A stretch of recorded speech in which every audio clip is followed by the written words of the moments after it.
জয় যিশু। প্রথম পাঠ, দ্বিতীয় বিবরণ, 4 অধ্যায়, 1 থেকে 2 পদ, 6 থেকে 8 পদ। ঈশ্বরের আদেশ বাণীর সঙ্গে তোমরা কিছু যোগ দিও না, তা থেকে কিছু বাদও দিও না।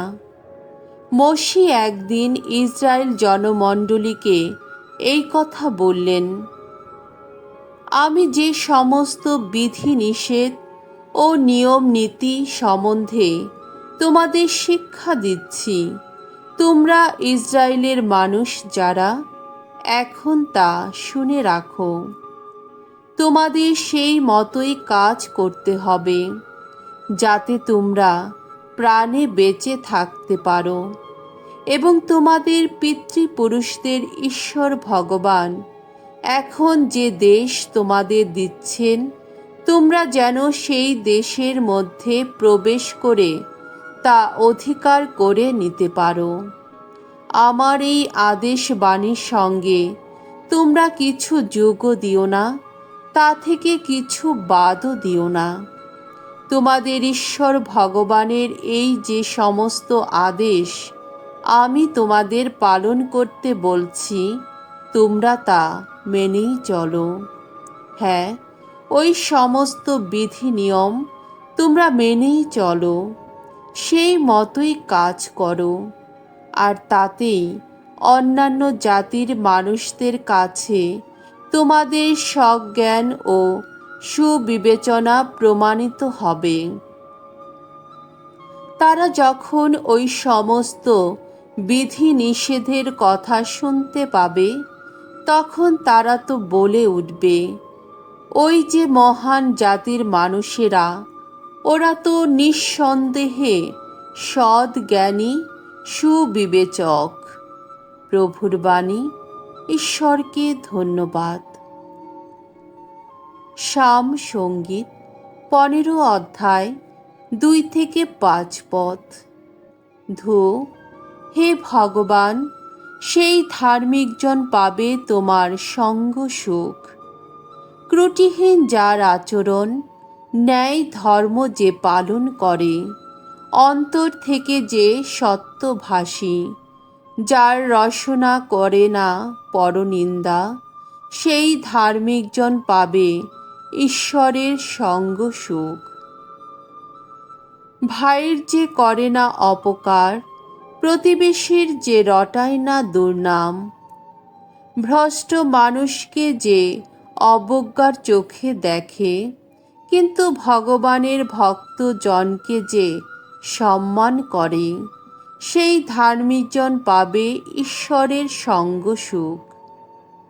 ক্ষতি হলেও আপন শপথের যে করে না অন্যথা, ঋণ দিয়ে যে নেয় না কোনো সুদ, নির্দোষের ক্ষতি করতে যে নেয় না কোনো ঘুষ, এমনই যার আচরণ, সে তো কোনো কিছুতেই টলবে না কখনো।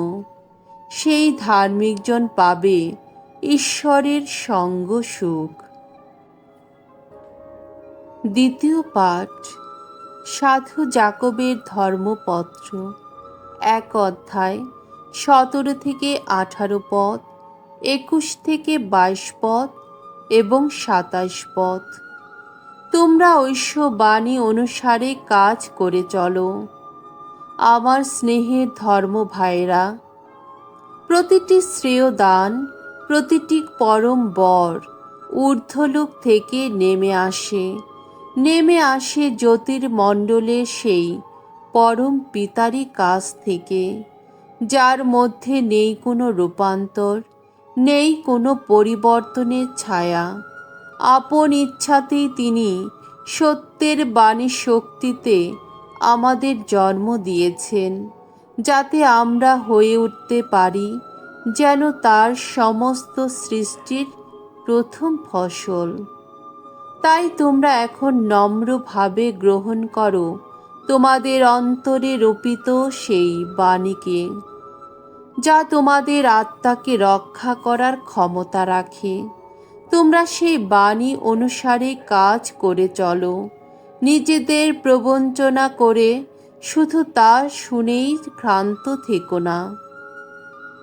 অনাথ ও বিধবাদের দুঃখের দিনে তাদের দেখাশোনা করা এবং সংসারের আবিলতা থেকে নিজেকে রক্ষা করা, এই হলো পিতা ঈশ্বরের দৃষ্টিতে পবিত্র ও নিষ্কলঙ্ক ধর্মাচরণের পথ। প্রভুর বাণী। ঈশ্বরকে ধন্যবাদ। বাণী বন্দনা। জয় জয় প্রভুর জয়। সত্যময় বাণীর গুণে পিতা আমাদের দিয়েছেন নবজন্ম। চেয়েছিলেন তিনি আমরা সবাই হয়ে উঠি যেন প্রথম ফসল তার নিখিল সৃষ্টি মাঝে। জয় জয় প্রভুর জয়। মঙ্গল সমাচার। মার্ক রচিত মঙ্গল সমাচার 7 অধ্যায় 1 থেকে 8 পদ, 14 থেকে 15 পদ, 21 থেকে 23 পদ। ফরিসিরা ঈশ্বরের বিধান উপেক্ষা করে মানুষের আচার বিচারকেই বড় করে দেখত। একদিন স্থানীয় ফরিসিরা ও জেরুসালেম থেকে আসা কয়েকজন শাস্ত্রী সকলে মিলে যিশুর কাছে এলেন। তারা লক্ষ্য করলেন শিষ্যদের মধ্যে কয়েকজন অশুচি হাতেই, অর্থাৎ হাত না ধুয়ে খাবার খাচ্ছেন। ফরিসিরা এবং অন্যান্য ইহুদিরা প্রাচীনদের প্রবর্তিত নিয়ম নীতি পালন করে থাকে। তারা ভালোভাবে হাত না ধুয়ে কখনো খেতে বসে না। আবার বাজার থেকে ফিরে এসে তারা স্নান না করেও কখনো খেতে বসে না। এছাড়াও আরও অনেক ব্যাপারেই তাদের পরম্পরাগত নানা পালনীয় আচার বিচার আছে, যেমন ঘটি বাটি ও পেতলের বাসনপত্র ধুয়ে নেবার নীতি। তাই ফরিসিরা ও শাস্ত্রীরা যিশুকে জিজ্ঞেস করলেন, আচ্ছা, আপনার শিষ্যেরা প্রাচীনদের প্রবর্তিত নিয়ম রীতি মানেন না কেন? ওরা অশুচি হাতেই কেন খেতে বসেন? যিশু উত্তর দিলেন, যা ভণ্ড আপনারা! আপনাদের সম্বন্ধে ঈশায়া ঠিকই ভবিষ্যৎবাণী করে গেছেন। তার বাণী গ্রন্থে তো লেখা আছে, এ জাতি শুধু মুখেই আমাকে সম্মান দেখায়, তাদের হৃদয় কিন্তু পড়ে আছে আমার কাছ থেকে বহু দূরে। তারা বৃথায় আমার পূজা করে। তারা যে ধর্ম শিক্ষা দিয়ে থাকে তা তো নিছক মানুষেরই তৈরি বিধি নিয়ম। আপনারা তো ঈশ্বরের আদেশ উপেক্ষা করে মানুষের তৈরি ওইসব নিয়ম নীতিকেই আঁকড়ে বসে আছেন। যিশু তখন উপস্থিত সকলকে আবার কাছে ডেকে বললেন, আমি যা বলছি তোমরা সবাই তা শুনো আর বুঝে নাও। এমন কিছুই নেই যা মানুষের বাইরে থেকে ভেতরে প্রবেশ করে তাকে অশুচি করতে পারে, বরং মানুষের অন্তর থেকে যা বেরিয়ে আসে তাই মানুষকে অশুচি করে তোলে। কেননা অন্তর থেকেই তো, মানুষের হৃদয় থেকেই তো বেরিয়ে আসে এমন সব অসৎ অভিপ্রায়, যার ফলে শুরু হয় অবৈধ সংসর্গ, চুরি, নরহত্যা, ব্যভিচার, লোলুপতা, দুষ্টতা, প্রতারণা, যৌন উচ্ছৃঙ্খলতা, ঈর্ষা, পরনিন্দা, অহংকার ও মতিভ্রম। এই সমস্ত দুষ্টতা মানুষের অন্তর থেকেই বেরিয়ে আসে, আর এই সবই মানুষকে অশুচি করে তোলে। প্রভুর মঙ্গলময় বাণী। খ্রিস্ট প্রভু তোমার প্রশংসা হোক।